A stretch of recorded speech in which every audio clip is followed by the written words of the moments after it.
Today I'm doing a book tag inspired by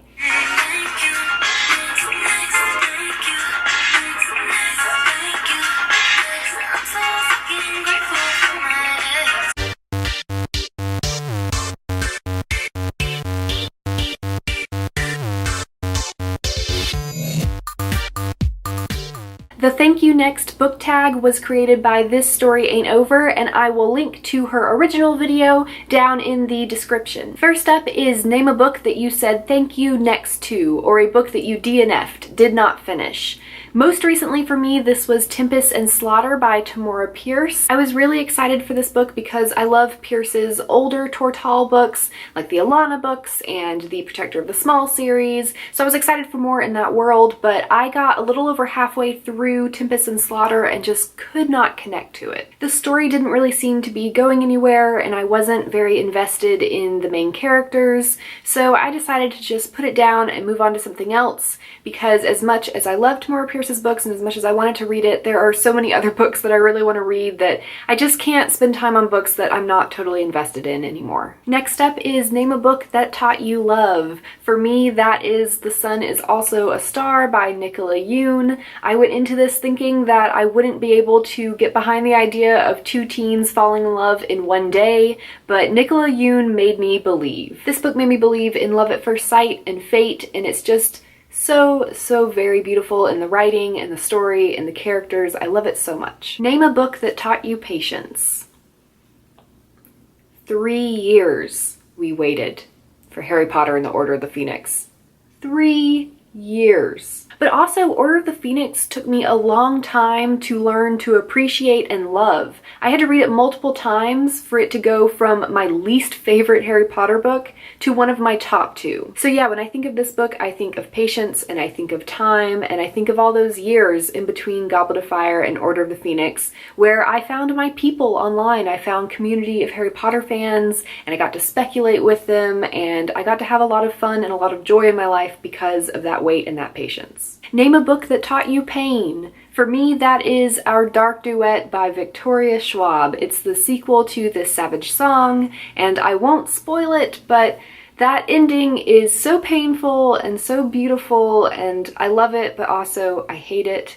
Thanks a lot, Victoria Schwab. Name a book that you loved at the time of reading, but in hindsight you don't like as much, but you still learned something from. My answer for this is actually from the same series as This Story Ain't Over's answer to this question. For me, it's Throne of Glass and Crown of Midnight. If you go back to the early days of our channel, you might find me raving about these books and talking about how they were my favorite fantasy novels of the time. But now, it's a little different. I didn't finish the series. I quit after book 4, Queen of Shadows, and it's very much a case of two people, or in this instance, a person and a series of books, growing apart over time. The type of fantasy book and series that I was personally looking to read was not the same direction that the series took, which is nobody's fault, and I'm so glad that a lot of other people loved the direction that it took and loved those later books, but it just wasn't for me. So when I look back on those first 2 books, it's impossible for me to separate how much I loved them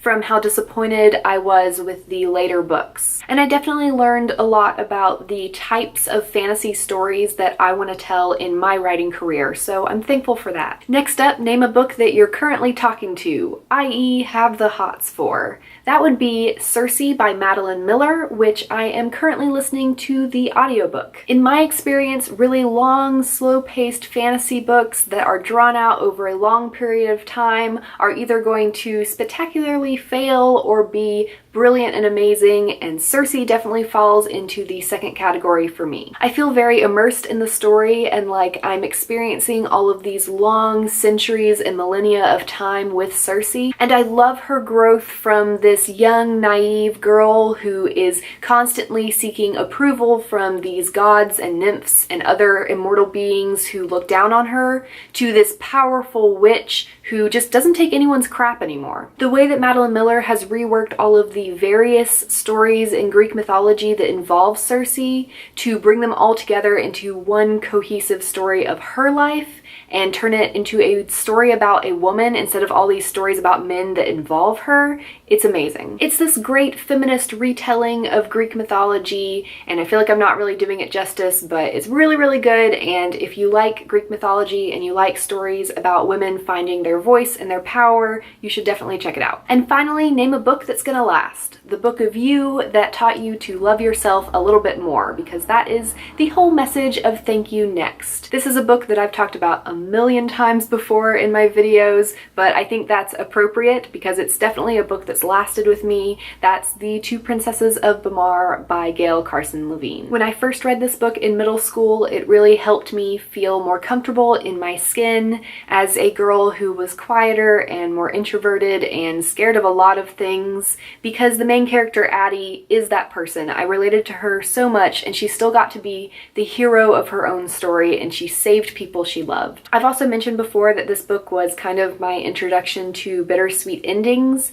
and it was one of my earliest lessons as a future writer that sometimes the best ending for a story isn't the happiest one. And those are my answers to the Thank You Next book tag. I will put all of the questions down in the description, and I tag all of you if you want to make your own video or post about your answers on Twitter. Let me know so that I can see your answers, because I'm definitely interested. And don't forget to join us this Sunday at 7:30 p.m. Eastern Time for our live chat. That's tomorrow. We're going to be talking about genre. It's going to be kind of an introduction to the subject, and we really hope to see you there so we can answer your questions.